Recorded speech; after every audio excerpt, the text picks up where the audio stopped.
জীবনে এমন একটা মানুষ থাকুক, আমার মন খারাপ থাকলে যে কিনা সবার আগে জিজ্ঞেস করবে কেন মন খারাপ। মুড অফ থাকলে ম্যাজিক করে মুড ভালো করে দেওয়ার চেষ্টা করবে।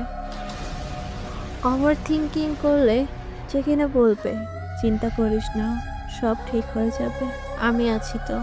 সত্যি বলতে জীবনে এমন একটা মানুষ থাকা ভীষণ জরুরি। একটা কথা মনে রেখো, আমাকে হারানোর পর সত্যি তুমি খুব বেশি কিছু হারাবে না। হারাবে শুধু কেবল এক জোড়া চোখ, যা পৃথিবীর সকল মুগ্ধতা নিয়ে শুধু তোমাকেই দেখে। হারাবে শুধু এক জোড়া ঠোঁট, যা তোমার কথা ভাবলে মুচকি হেসে ওঠে। হারাবে শুধু এক জোড়া হাত, যা তোমাকে জড়িয়ে রাখে।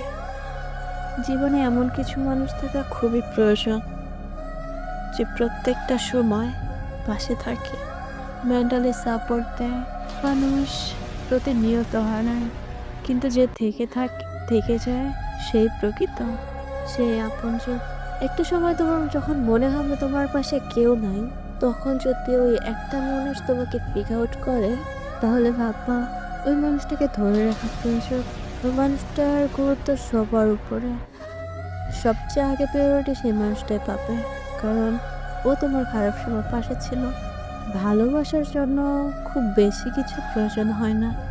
একটা ছেলে বা একটা মেয়ে যখন একটা মানুষের মায়ায় পড়ে, তখন সে শুধু চায় যে সে তাকে সম্মান করবে, যত্ন করবে, আগলে রাখবে। একটা বাচ্চাকে যেমন আগলে রাখি, একটা শখের জিনিসকে যেমন আগলে রাখি, ঠিক তেমনই কিছু কিছু সম্পর্ক ভাড়াবাড়ির মতো। তাকে তুমি যতই সাজাও, সেটা কখনোই তোমার নিজের হবে না।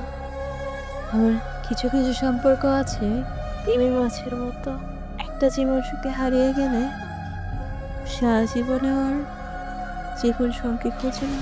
আমি তিমি মাছের মতো একটা জীবন সঙ্গী চাই। আমি নায়ক চাই না, আমি ভিলেন চাই, যে কিনা আমার হয়ে থেকে যাবে, আমায় শুধু যাবে, আমারই থাকবে। আমি ছেড়ে যাওয়ার কথা বললেও, রাগ করে ছেড়ে যাওয়ার কথা বললেও সে শুধু বলবে তুই কোথাও যাবে না, তোকে আমি কোথাও যেতে দেবো না, তুই শুধুই আমার। জীবনে এমন মানুষ পাওয়া সত্যি অনেক ভাগ্যের বিষয়, যেটা সবার থাকে না। অ্যাজ ইউ উইশ, তোমার হোক।